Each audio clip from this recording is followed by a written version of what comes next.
जरा सोचिए, इंसान पूरी जिंदगी घर, परिवार, पैसा जोड़ने में लगा रहता है, लेकिन जब उसका अंतिम समय आता है तो उसे पता चलता है कि जिस मैं, मेरा, तेरा में उसने अपना पूरा जीवन व्यर्थ कर दिया। ये सब तो झूठ था, माया का रचा हुआ एक झूठा सपना। सत्य तो एकमात्र परमात्मा थे, जिस सत्य से ये जीव पूरी जिंदगी विमुख रहता है और अंत में उसे खाली हाथ लौटना पड़ता है। भगवान और माया के बीच इंसान की दुर्दशा पुराणों के आधार पर विस्तार से वर्णन करते हैं। भागवत पुराण और विष्णु पुराण में माया को भगवान की ही शक्ति बताया गया है। माया को ब्रह्म या छाया वाली शक्ति कहा गया है, जो सच्चे परमात्मा को छिपा देती है। जीवात्मा असल में भगवान का ही एक अंश है, पर माया के कारण वो खुद को अलग, शरीर, मन और खुद को परिवार, धन का गुलाम समझने लगता है। इस बीच की हालत बहुत दयनीय होती है। भगवान की तरफ जाने का रास्ता है, पर माया उस जीवात्मा को घसीट कर इस संसार के झूठे जाल में फंसा लेती है। लगातार दुख, मोह, जन्म मृत्यु का चक्र और कभी न खत्म होने वाली चिंता।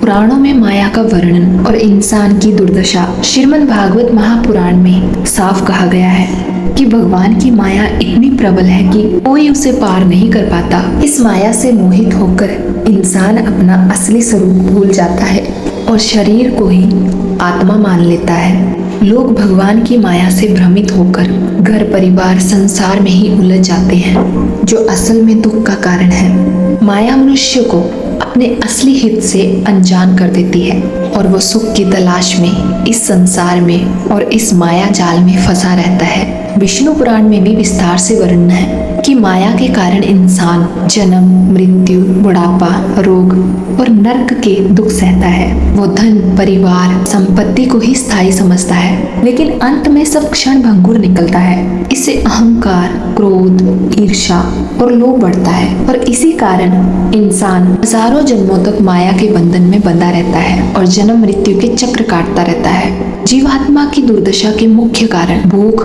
और आसक्ति, शरीर, पत्नी, बच्चे, घर, धन को अपना समझकर पूरा जीवन उनकी रक्षा में लगा रहता है। संसार चक्र, जन्म, बचपन, जवानी, बुढ़ापा, अंत में मृत्यु, फिर नया जन्म और इसके बीच रोग, दुख इंसान को आजीवन झेलना पड़ता है। माया इतनी ताकतवर है कि भगवान को दूर दिखाती है। इंसान भक्ति की जगह भौतिक सुख में लगा रहता है, क्योंकि नर्क जैसा जीवन है।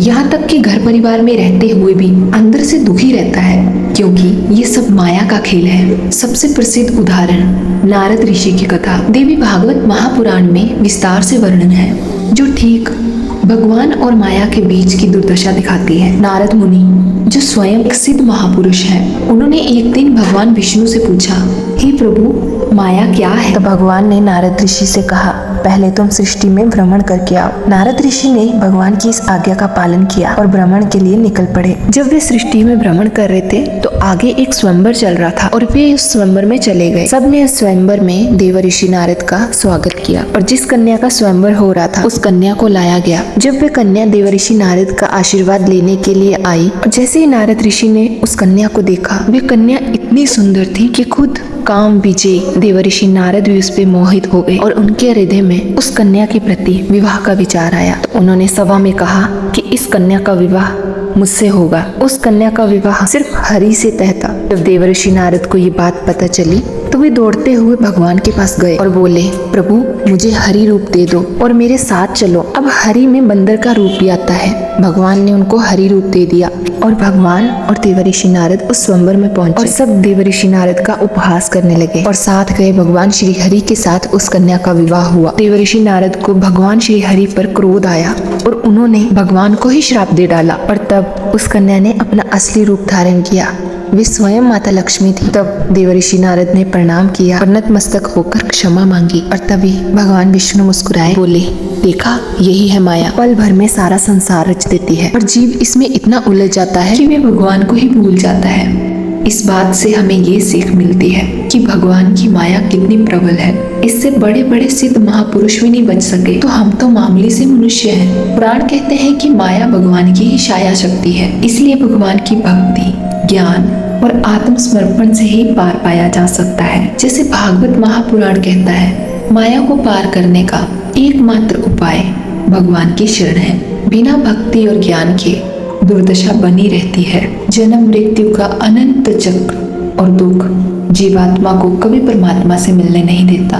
तो जितना हो सके भगवान का नाम जप करिए, क्योंकि कलयुग में केवल एकमात्र नाम ही है जो मनुष्य को इस माया के चंगुल से छुड़ा सकता है।